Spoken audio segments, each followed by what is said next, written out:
Good evening, everybody. இன்னைக்கு issues சிபிஎஸ்சியில் முக்கியமானது.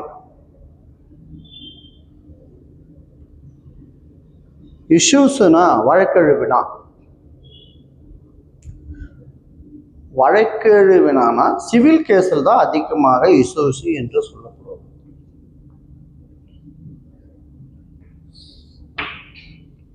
அதற்கு டெஃபினிஷன்ஸ்.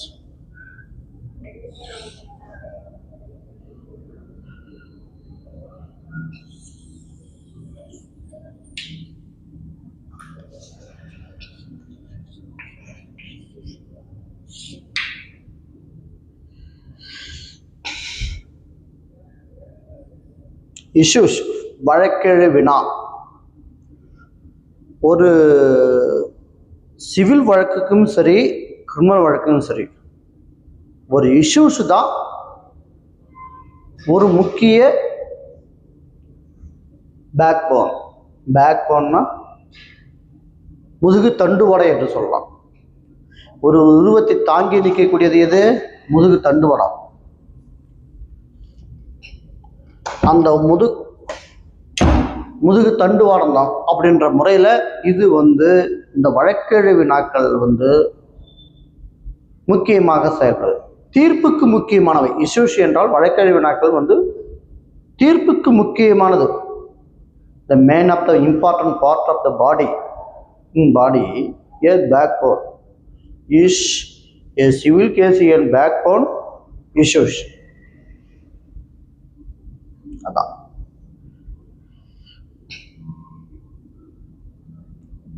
டெஃபினிஷன். அதுக்கு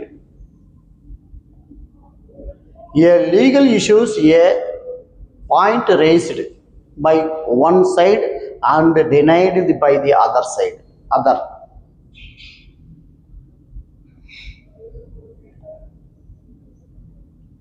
ஒரு தரப்பால் எதிர்ப்பு தெரிவிக்கப்பட்ட அதனால் எழுதப்படுகிறது தான் வழக்கு. அதனால் எழுதப்படுகிறது தான் இஷ்யூஸ். இப்போ உதாரணமாக நான் 5 லட்சம் அவன்கிட்ட பணம் கொடுத்தேன் அப்படி என்று வாதுரை தாக்கல் பண்ற ஒரு வழக்கு தாக்கல் பண்ற சூட்டு. உடனே அதர் சைடு நான் அந்த பணத்தை வாங்கவே இல்லை, அந்த பாண்டில் கையெழுத்து போடவே இல்லை, அதுக்கு எனக்கு சம்மந்தமே இல்லை. ஆனால் இவர் வாங்கினாரா இல்லையா என்றதான் இஷ்யூஸ். கையெழுத்து போட்டாரா இல்லையா அப்படின்றதான் இஷ்யூஸ். ஓகேவா? இதுதான் லீகல் பாயிண்ட்ஸ். இப்போ சிபிசியில் இந்த இஷ்யூஸ் எந்த ப்ரொவிஷனில் சொல்லப்பட்டுள்ளதுன்னா ஆர்டர் 14 ரூல் 1.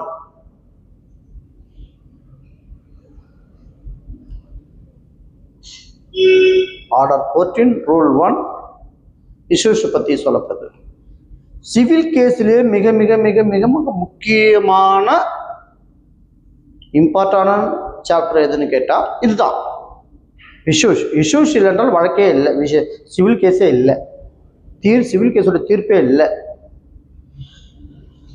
ஒரு நீதிமன்றம் ஃபேக்டுக்கும் சட்டத்திற்கும் உட்பட்டு ஒரு இஷ்யூஸ் கிரியேட் பண்ணி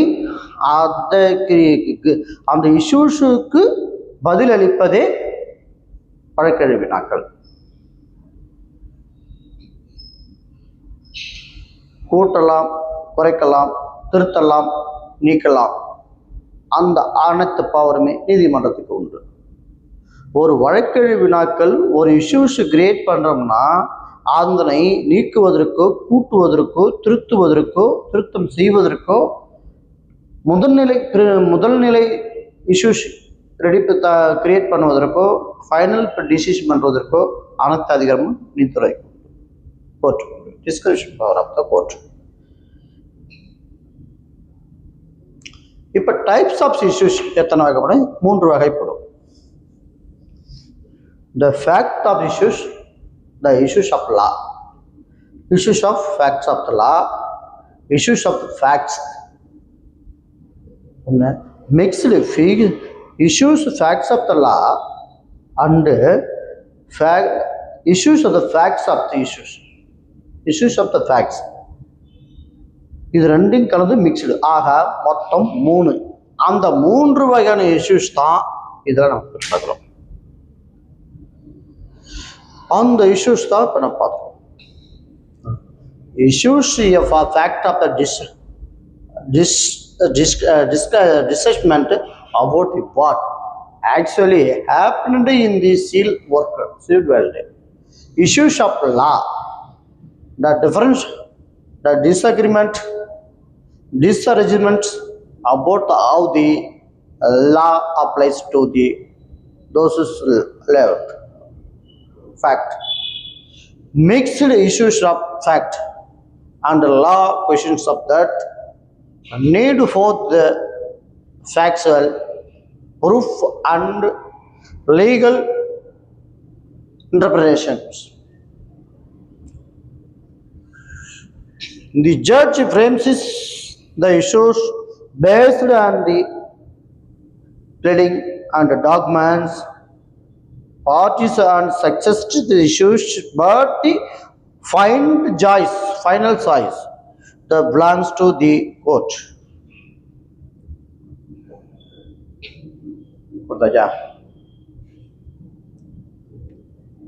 இப்போ இது 3க்கு என்ன உள்ள வித்தியாசம்? Issues of the fact, issues of the law. Issues of the fact, issues of the law. இது ரெண்டுக்குள்ள வித்தியாசம் என்னன்னா,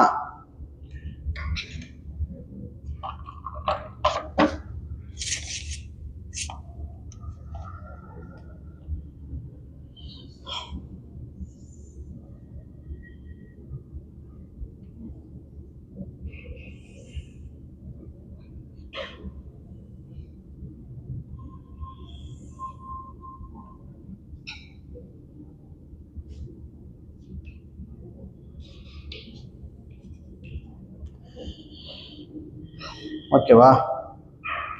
இதுக்கு இஷ்யூஸ் ஆஃப் த ஃபேக்ட்னா, ஒரு வாதுரில் தாக்கல் செய்யப்பட்ட வாதுரையில் சொல்லிய அந்த ஃபேக்டின் தன்மையை வைத்து வழக்கெழு வினாக்களை உருவாக்குவது fact of the issues of fact. அப்ப இஷ்யூஸ் லா அப்படின்னா என்னன்னா, சட்டத்துக்கு உட்பட்டு லிமிட்டேஷன் வரையறைக்கு உட்பட்டு செயல் இருக்கிறத வழக்கெழு வினாக்களை எழுப்பதா அப்படின்றது. அது மிக்சடு இஷ்யூஸ் ஆஃப் லா ஃபேக்ட்னா அண்ட் ஃபேக்ட் அண்ட் லான்னா இது ரெண்டையும் கலந்து கட்டி ஒரு இஷ்யூஸ் உருவாக்குறது. அதுதான் இப்போ இஷ்யூஸ் ஃபேக்ட் என்ன வச்சுக்க, ஒருத்தர்கிட்ட 5 லட்ச ரூபா கொடுத்தோம். ஒருத்தன்ட்டு 5 லட்ச ரூபா கடன் வாங்கினு சொல்கிறான். நான் 5 லட்ச ரூபா என்கிட்ட நான் வாங்கிட்டான், அதுக்கு பாண்ட் இருக்குது, கையெழுத்து போகுது, ஒரு பாண்ட் இருக்குது, பர்மிஷன் நோட் இருக்குது, நோட்டீஸ் வக்கீல் நோட்டீஸ்லாம் கொடுத்துருக்கு, கோர்ட்டில் தாக்கல் பண்ணான், ஆதாரத்தை தாக்கல் பண்ணிட்டான், இந்த ஃபேக்டை வச்சு சொல்லிட்டான். அதுக்கு பிரதிவாதி தரப்பில் என்ன பண்ணுறான், நான் பணத்தை வாங்கலை, கையெழுத்து போடலை. அப்போ உண்மையா பொய்யா?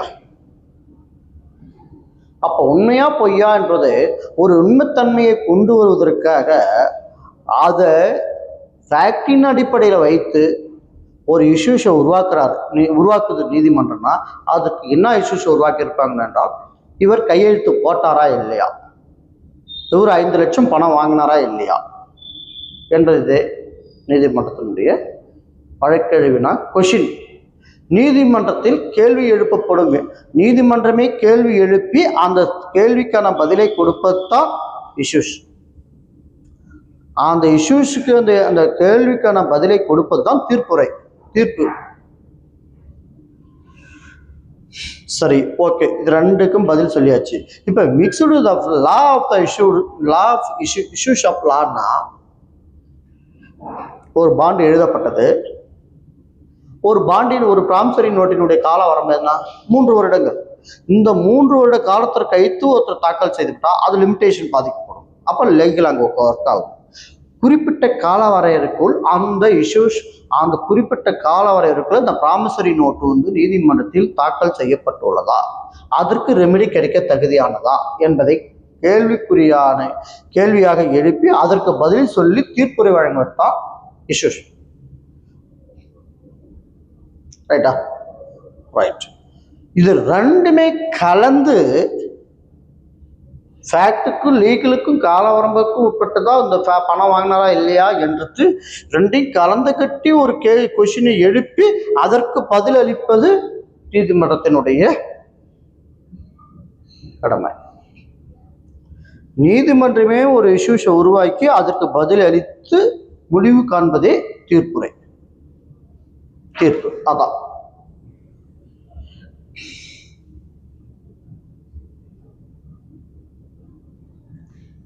வந்தாச்சா? இந்த issues must be the specific, clear and separate from each other. The burden of proof depends on how the issues are framed. அப்படின்ற இந்த வழக்கில் ஒருத்தர் சொல்லப்படும். அதுக்கு ஒரு வழக்கு தான் என்ன சொல்றேன்னா, கல்யாண் சிங் சௌகான் வெர்சஸ் ஜோஷி, சிபி ஜோஷி 2011 என்ற வழக்கில் தெளிவாக சொல்லப்படும். இந்த வழக்கு என்ன சொல்லுது, ஒரு இஷ்யூஸில் ஆவணத்தின் அடிப்படையிலோ டாக்குமெண்ட்டை டிஃபெண்ட் பண்ணி எந்த வழக்கு ஸ்பெசிஃபிக்காக டிஃபெண்ட் பண்ணி எதுக்கு ஒருத்தர் ஆதாரத்தை அப்ஜெக்ஷன் பண்ணி ஃபர்தர் ப்ரூஃப் நிரூபிக்க கொண்டு வரணும், அதற்கான ஆதாரத்தை தாக்கல் பண்ணணும். அந்த ஆதாரத்தை ரிலேட்டடாக ஒரு கொஸ்டின் இஷ்யூஸ் எழுப்புறாங்க பார்த்தியா, அந்த கேள்விக்கு நிரூபிக்க சாட்சியங்களும் தடயங்களும் ஆவணங்களும் தாக்கல் செய்யப்பட்டால் அதற்கு தீர்ப்பு பதிலளிக்கப்பட்டால் அது தீர்ப்புக்கு சரியாக இருக்கும்.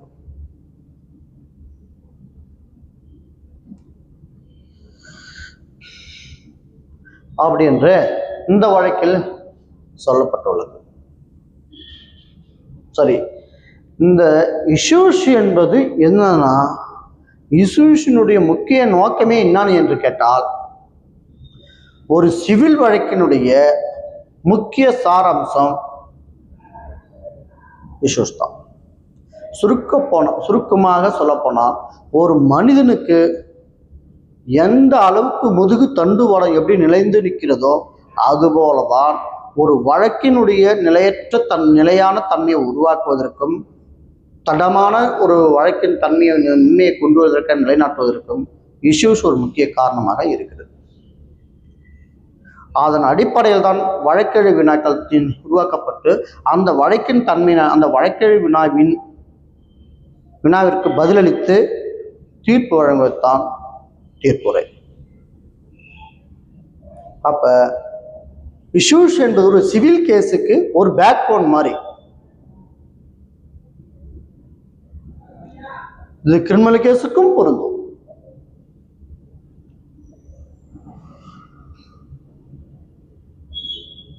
நீதிமன்றத்தில் ஒரு இஷ்யூஸை வழக்கெழு வினாக்களை உருவாக்குவதற்கு நீதிமன்றம் ஃபேக்ட் ஆஃப் த இஷ்யூஸும்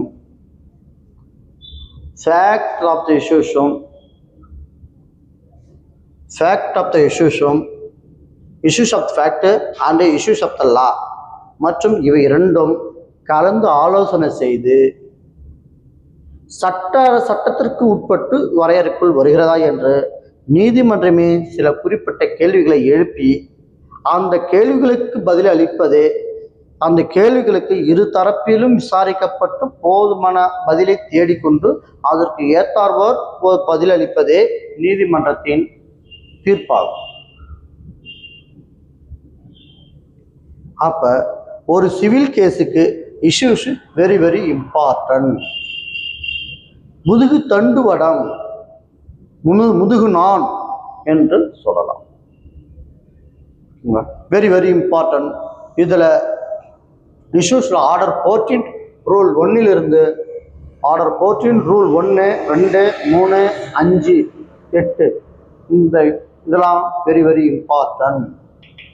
இது டிஸ்ட்ரிக்ட் ஜட்ஜி சிவில் ஜட்ஜிக்கும் வெரி வெரி வெரி இம்பார்ட்டன்ட். இது இல்லை என்றால் கொஸ்டினே இல்லை. இதை அதிகமாக படித்துக் கொள்ள வேண்டும்.